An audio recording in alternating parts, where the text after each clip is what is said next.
Rồi raមួយនេះមានចំណងជើងថាទៅលេងផ្ទះខ្មោចហើយរឿងហ្នឹងកើតឡើងប្រហែលជា5ឆ្នាំមុនហើយកើតឡើងនៅប៉ែកអឺរ៉ុបកើតឡើងចំពោះប្អូនស្រីម្នាក់ដែលកាលហ្នឹងគាត់នៅរៀនវិទ្យាល័យនៅឡើយទេហើយកាលសម័យដែលគាត់នៅរៀនហ្នឹងគាត់ថាគាត់ចូលចិត្តលេងជាមួយនឹងមិត្តភ័ក្តិប្រុសៗ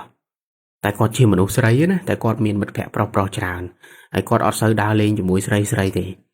ហើយមិត្តភ័ក្តិស្រីៗក៏គាត់មានដែរប៉ុន្តែគាត់ចូលចិត្តដើរជាមួយប្រុសៗជាងហើយនៅអាសាលាដែលគាត់រៀនហ្នឹងណាគឺនៅខាងក្រោយសាលាមានផ្ទះមួយដែលផ្ទះមួយហ្នឹងគឺជាផ្ទះគេទុកចោលហើយផ្ទះមួយហ្នឹងអ្នករៀននៅសាលាគាត់មួយណាក៏ដោយក៏ល្បីដែរក៏ដឹងពីប្រវត្តិផ្ទះហ្នឹងដែរគឺផ្ទះហ្នឹងគេល្បីថាផ្ទះខ្មោចហើយធ្លាប់ឮគេថាមានអ្នកទៅជួបមានអ្នកទៅឃើញខ្មោចឃើញអីផ្សេងៗនៅផ្ទះហ្នឹងអីចឹងទៅតែអាហ្នឹងជាពាក្យចចាមអារាមណាគាត់អត់ដែរទៅឃើញទៅខ្លួនឯងទេប៉ុន្តែស្រាប់តែថ្ងៃមួយហ្នឹងពេលដែលតនេពីរៀនណាពេលហ្នឹងគាត់ចេញពីរៀនរៀងលឿនចេញប្រហែលម៉ោង3រសៀលអីហ្នឹងលេងមិត្តភ័ក្តិប្រុសគាត់4នាក់មកបបួលគាត់ថាទៅលេងផ្ទះខ្មោចនៅខាងក្រោយហ្នឹងអត់ហើយប្អូនស្រីម្នាក់ហ្នឹងគាត់លឺចឹងគាត់ក៏ចង់ទៅដែរណាមួយគាត់អត់សូវជឿគាត់គ្រាន់តែលឺគេនិយាយថាផ្ទះហ្នឹងផ្ទះខ្មោចធ្លាប់មានអ្នកឃើញខ្មោចអីចឹងតែគាត់អត់ដែរឃើញអត់ដែរលឺអីទេអញ្ចឹងពេលហ្នឹងមិត្តភ័ក្តិប្រុស4នាក់គាត់ហ្នឹងបបួលគាត់ទៅលេងគាត់ក៏ទៅ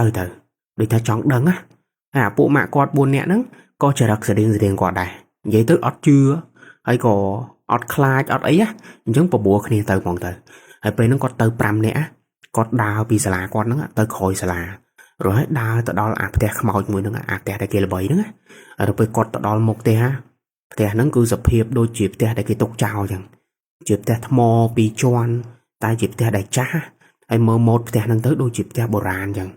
ហើយកញ្ចក់តាមប្អួយតាមអីហ្នឹងគឺបែកខ្ទេចខ្ទីអស់ហើយបំបែងកញ្ចក់ធ្លាក់មកដល់ក្រោមហើយនៅក្រោមមុខផ្ទះអីហ្នឹងសិតតែដើមឈើសិតតែស្មៅដែលវាដុះខ្ពស់អញ្ចឹងណានិយាយទៅបើយើងស្ដាប់មកគួរឲ្យព្រឺសបល់ដែរណាប៉ុន្តែពួកគាត់អត់ខ្លាចទេហើយ5នាក់គាត់ទៅដល់មុខផ្ទះហ្នឹងឃើញអញ្ចឹងហើយក៏ដើរសម្ដៅចូលទៅក្នុងផ្ទះហើយតាមពិតទ្វារផ្ទះហ្នឹងគេចាក់សោប៉ុន្តែពេលដែលគាត់ទៅហ្នឹងអាសោដែលគេចាក់ហ្នឹងវាល្បើកដូចធ្លាប់មានពីណាមកវាយចូលឬក៏កំទេចទ្វារហ្នឹងចាញ់អញ្ចឹងណាហើយពួកគាត់ក៏រុញទ្វារហ្នឹងដើរចូលទៅហើយពេលដើរចូលទៅសុទ្ធតែបំបែងកញ្ចក់ពេញផ្ទះមិនដឹងជាផ្ទះហ្នឹងធ្លាប់មានរឿងអីកើតឡើងទេបំបែងកញ្ចក់បំបែងអីហ្នឹងពេញនៅផ្ទៃខាងក្រោមហ្នឹងតាមកម្មចរាតាមអីសុទ្ធតែបំបែងកញ្ចក់ហើយផ្ទះហ្នឹងគឺជាផ្ទះដែលគេទុកចោលមែនប៉ុន្តែមានសាឡុងមានទូទួទៀតតែគ្រាន់តែទូទួវាបែកខ្ទេចខ្ទីអស់ហើយមានទូមានចានមានឆ្នាំងអីពេញនិយាយទៅផ្ទះហ្នឹងគឺជាផ្ទះដែលមានសម្ភារៈមានគ្រឿងសង្ហារឹមពេញលេញណាហើយពួកគាត់ចូលទៅពួកគាត់អត់មានខ្វល់អីច្រើនទេដើរមើលអញ្ចឹងទៅតាមបែបក្មេងៗណាមើលបដាសបាយអញ្ចឹងទៅហើយគាត់ដើរពីកម្មចរាហ្នឹងឡើងរហូតដល់ជាន់ទី2គាត់ចូលទៅក្នុងបន្ទប់គេងមួយដែលបន្ទប់គេងហ្នឹងជាបន្ទប់គេងធំអាចនឹងជាបន្ទប់មេគ្រួសារអញ្ចឹងណាហើយពេលហ្នឹងបន្ទប់ហ្នឹងបើកទ្វារចោលអញ្ចឹងពួកគាត់ទាំង5នាក់ហ្នឹងក៏ចូលទៅក្នុងបន្ទប់ហ្នឹងទៅហើយចូលទៅដល់បែកផ្លូវគ្នាដើរមើលបន្ទប់ហ្នឹងទៅមើលឆ្វេងមើលស្ដាំអ្នកខ្លះមើលតុអ្នកខ្លះមើលខែអ្នកខ្លះមើលកញ្ចក់មើលអីចឹងទៅតែក្នុងអំឡុងពេលដែលពួកគាត់មើលហ្នឹងស្រាប់តែមានមិត្តភ័ក្តិប្រុសគាត់ម្នាក់វារើសបានកាបូបលុយហើយកាបូបលុយដែលវារើសបានហ្នឹងវាជាកាបូបដែលចាស់តិចមែនប៉ុន្តែវាមានលុយនៅក្នុងហ្នឹងហើយមិនត្រឹមតែមានលុយទេមានកាតមានអត្តសញ្ញាណប័ណ្ណអីនៅក្នុងហ្នឹងអញ្ចឹងណាហើយអាពួកម៉ាក់គាត់ដែលរើសបានហ្នឹងវាក៏ស្រែកហៅមិត្តភ័ក្តិផ្សេងៗឲ្យមកមើលអញ្ចឹងណាហើយមិត្តភ័ក្តិផ្សេងៗមកមើលអញ្ចឹងទៅគេក៏ណែនាំវាថាទុកឲ្យគេវិញទៅកុំយកទៅតាមខ្លួនកុំយកមកមើលកុំបើកមើលផ្ដេសផ្ដាសអញ្ចឹងណាហើយពួកម៉ាក់គាត់និយាយហើយគាត់ដើរទៅជុំវិញរៀងខ្លួនទៅគាត់អត់ដឹងទេណាថាមួយដែលរើសកាបូបមិញហ្នឹងវាយកទុកក្នុងខ្លួនឬក៏វាទុកឲ្យគេវិញឬក៏មិនអានេះក៏អត់ដឹងទេណាពេលហ្នឹងគាត់ណាផ្ដាយផ្ដាំអញ្ចឹងថាទុកឲ្យគេវិញទៅកុំយករបស់គេហើយនិយាយគ្នាហើយក៏គ្នាគាត់5នាក់ហ្នឹងដើរលេងជុំវិញផ្ទះហ្នឹងហើយស្រាប់តែពេលហ្នឹងប្អូនស្រីម្នាក់ហ្នឹងគាត់ថាគាត់នៅក្នុងបន្ទប់មួយហ្នឹងប៉ុន្តែភ្នែកគាត់សម្លឹងចេញទៅក្រៅសម្លឹងចេញទៅអាកន្លែងទ្វារចេញទៅក្រៅបន្ទប់លេងពេលដែលគាត់សម្លឹងទៅហ្នឹង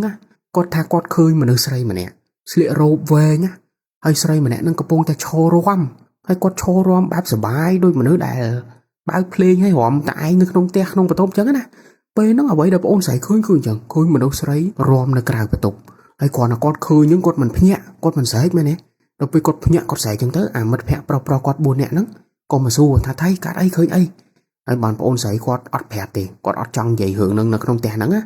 គាត់គ្រាន់តែប្រាប់មិត្តភ័ក្តិគាត់4នាក់ហ្នឹងថាទៅវិញចង់ទៅវិញលែងចង់នៅចង់ទៅវិញហើយគាត់ថាអំឡុងពេលដែលគាត់ឈរប្រាប់មិត្តភ័ក្តិគាត់ហើយគាត់ក៏លៀសភ្នែកទៅមើលស្រីម្នាក់មិញហ្នឹងលេងស្រីម្នាក់មិញហ្នឹងបាត់ហើយ ហើយអ្វីដែលធ្វើឲ្យគាត់ព្រឺសបល់ពេលហ្នឹងគាត់ថាក្នុងបន្ទប់ដែលគាត់កំពុងតែឈរហ្នឹងវាត្រជាក់អាពេលគាត់ចូលមកក្នុងផ្ទះហ្នឹងដំបូងវាក្តៅតែឥឡូវហ្នឹងពេលដែលគាត់ឃើញស្រីម្នាក់ហ្នឹងហើយលេងនៅក្នុងបន្ទប់មួយហ្នឹងវាត្រជាក់ដូចយើងបើកម៉ាស៊ីនត្រជាក់មកវូវូមកអញ្ចឹងហើយបងអូនស្រីម្នាក់ហ្នឹងនៅពេលដែលគាត់ប្រាប់មិត្តភក្តិគាត់ថាគាត់លេងចង់នៅហើយគាត់ចង់ទៅវិញហើយមិត្តភក្តិគាត់ទាំងប្រមាណហ្នឹងក៏សម្រេចតាមហ្នឹងគាត់ថាគាត់ក៏ចង់ទៅវិញដែរគាត់មានអារម្មណ៍ដូចមិនសូវស្រួលណាតែគ្រាន់តែពួកគាត់គិតថាចង់ទៅវិញហ្នឹងលេងអាទ្វារបន្ទប់ដែលគាត់នៅហ្នឹងវាបិទផាំងទៅវិញនៅខ្លួនឯងមកគ្មានវិណារុញណាហើយពេលហ្នឹងម្នាក់មិនភ័យមែនទេហើយអំឡុងពេលដែលភ័យហ្នឹងមានមិត្តភក្តិប្រុសម្នាក់ដែលគាត់ដូចថាក្លាហានជាងគេគាត់ដើរទៅទាញទ្វារហ្នឹងបើកវិញតែប្រឹងទាញយ៉ាងណាក៏ទាញអត់ចេញដែររហូតដល់គាត់ហ្នឹងយកជើងធាក់អាទ្វារហ្នឹងមកទំហឹងទៅបានវាលបើកហើយវាលបើកទៅបានពួកគាត់5នាក់ហ្នឹងរត់ចុះមកជាន់ក្រោមប៉ុន្តែពេលដែលពួកគាត់រត់ចុះមកជាន់ក្រោមហ្នឹងលេងមានមិត្តភក្តិប្រុសម្នាក់វាថាវាភ្លេចកាតាបនៅជាន់លើអាចថាមិនមែនវាភ្លេចទេដូចថាមិញហ្នឹងវាភ័យពេកវារបូតកាតាបអីចឹងណាឥឡូវហ្នឹងវាប្រាប់មកអញ្ចឹងវាថាកាតាបវានៅលើអញ្ចឹងត្រូវឡើងទៅលើទៅយកកាតាបមកវិញប៉ុន្តែមិត្តភក្តិផ្សេងព្យាយាមគេចព្យាយាមអត់ចង់ឡើងដោយសារខ្លាចតែដល់ពេលចុងក្រោយមានមិត្តភក្តិប្រុសម្នាក់ដែលព្រមទៅជាមួយគាត់អញ្ចឹងពេលហ្នឹងគាត់ឡើងទៅលើ2នាក់ដើម្បីទៅយកកាតាបវិញហើយពេលគាត់ឡើងទៅយកកាតាបហ្នឹងពេលហ្នឹងប្រុសពេលដល់ប្រុសហ្នឹងឡើងទៅដល់បន្ទប់ហ្នឹងរួចហើយចូលទៅយកកាតាបវិញស្រាប់តែគាត់ឃើញមនុស្សស្រីម្នាក់ស្លៀករ៉ូបវែងហើយឈររាំនៅក្នុងបន្ទប់ហ្នឹងពេលដែលពួកគាត់កំពុងអោនយកកាតាបហ្នឹងអញ្ចឹងពេលហ្នឹងភ័យមែនតើរត់ចុះមកក្រោមហើយគ្រាន់តែរត់មកហ្នឹងមិត្តភក្តិ3នាក់ទៀតដែលឈរចាំនៅក្រោមហ្នឹងអត់និយាយច្រើនអត់សួរអត់ឆ្ងល់អីទេនាំគ្នារត់ចេញពីផ្ទះហ្នឹងមកហើយរត់ចេញពីផ្ទះហ្នឹងទៅរត់ចូលក្នុងសាលាវិញនាំគ្នាទាំងហក់ណានាំគ្នាភ័យអញ្ចឹងទៅបានយករឿងរ៉ាវដែលជួបទាំងប្រមាណហ្នឹងនិយាយប្រាប់គ្នាអញ្ចឹងទៅហើយពេលហ្នឹងពួកគាត់ខ្លាចមែនតើហើយក៏ចាប់ផ្ដើមជឿដែរណាថាផ្ទះហ្នឹងគឺជាផ្ទះខ្មោចមែនមានខ្មោចមែនអញ្ចឹងទៅហើយពេលដែលចេញពីផ្ទះហ្នឹងហើយពួកគាត់ទៅផ្ទះរៀងខ្លួនប្រើជីវិតធម្មតាប៉ុន្តែស្អែកឡើងលេងប្អូនស្រីម្នាក់ហ្នឹងគាត់ទទួលដំណឹងថាមិត្តភក្តិគាត់ម្នាក់វាគ្រោះថ្នាក់ចរាចរណ៍ហើយអាមិត្តភក្តិដែលគ្រោះថ្នាក់ចរាចរណ៍ហ្នឹងគឺវាបានយកកាបូបលុយចេញពីផ្ទះហ្នឹងមកនិយាយទៅអាកាបូបលុយដែលវារើសបានហ្នឹងវាអត់ទុកអីគេវិញទេវាយកមកទុកជាប់ខ្លួនហើយអាមិត្តភក្តិដែលទុកកាបូបលុយជាប់ខ្លួនហ្នឹងហើយឥឡូវហ្នឹងវាគ្រោះថ្នាក់ចរាចរណ៍តែវាអត់ស្លាប់ទេវាគ្រាន់តែថារបួសរៀងធ្ងន់ណាហើយម្នាក់ក៏នាំគ្នាទៅមើលទៅសួរសុខទុក្ខវាដល់ពេទ្យចឹងទៅដល់ពេលទៅដល់ពេទ្យទៅដល់អីក៏សួរទៅគឺវាប្រាប់មកអញ្ចឹងវាថាវាយកកាបូបហ្នឹងទុកជាប់ខ្លួនហើយលុយនៅក្នុងកាបូបហ្នឹងក៏វាយកចាយដែរនិយាយទៅកាលហ្នឹងពួកគាត់នៅក្មេងពួកគាត់មិនសូវចេះគិតអីច្រើនណាអញ្ចឹងក៏ធ្វើរឿងទាំងអស់ហ្នឹងទៅហើយដល់ពេលមិត្តភក្តិម្នាក់ហ្នឹងរៀងធូរស្បើយវិញពួកគាត់ទាំង5នាក់ហ្នឹងក៏សម្រេចចិត្តថាដើរទៅផ្ទះហ្នឹងម្ដងទៀតទៅទាំងខ្លាចហើយទៅលើកហ្នឹងគឺដើម្បីទៅយកកាបូបលុយហ្នឹងឲ្យគេវិញប៉ុន្តែពេលដែលពួកគាត់ទៅយកកាបូបលុយហ្នឹងឲ្យគេវិញពួកគាត់បានជួបនឹងរូបភាពមួយដោយពេលដែលពួកគាត់ចូលទៅក្នុងផ្ទះហ្នឹងហើយគាត់សម្លឹងទៅមើលចង្គៀងនៅខាងលើលេងគាត់ឃើញតុក្កតាហើយតុក្កតាហ្នឹងជាតុក្កតារូបមនុស្សស្រីស្លៀករ៉ូបវែងប៉ុន្តែតុក្កតាហ្នឹងវាចម្លែកត្រង់ថាគេយកខ្សែមកចងកតុក្កតាហ្នឹងរួចហើយបញ្យួរតុក្កតាហ្នឹងនៅលើចង្គៀងហើយបងប្អូនគិតមើលរូបភាពមួយហ្នឹងទោះបីជាវាជាតុក្កតាមែនតែក៏មើលទៅគួរឲ្យរន្ធត់ដែរមែនទេមើលទៅគួរឲ្យខ្លាចដែរមែនទេសួរថាអ្នកដែលយកតុក្កតាទៅចងកបញ្យួរលើចង្គៀងហ្នឹងតើគាត់ធ្វើចឹងទៅអីគាត់មានគោលបំណងអីហើយហេតុអីធ្វើអញ្ចឹងហើយហេតុអីតុក្កតាហ្នឹងវាទៅនៅលើហ្នឹងអញ្ចឹងណាមែនទេយកពួកគាត់ឆ្ងល់មែនតើហើយក៏ព្រឺសបល់ដែរគាត់តែឃើញអាតុក្កតាគេចងកបញ្យួរនៅលើចង្គៀងហ្នឹងតែក៏ក្លាហានព្យាយាមដើរឡើងទៅដល់បន្ទប់ខាងលើរួចហើយយកកាបូបដែលគាត់យកពីគេហ្នឹងទៅសងគេវិញហើយក៏រត់ចេញពីផ្ទះហ្នឹងវិញមកហើយក្រោយមកពួកគាត់ក៏អត់មានជួបរឿងរ៉ាវរន្ធត់អីទៀតដែរនិយាយខ្លីទៅរឿងនេះគឺពួកគាត់ចូលទៅលេងផ្ទះគេ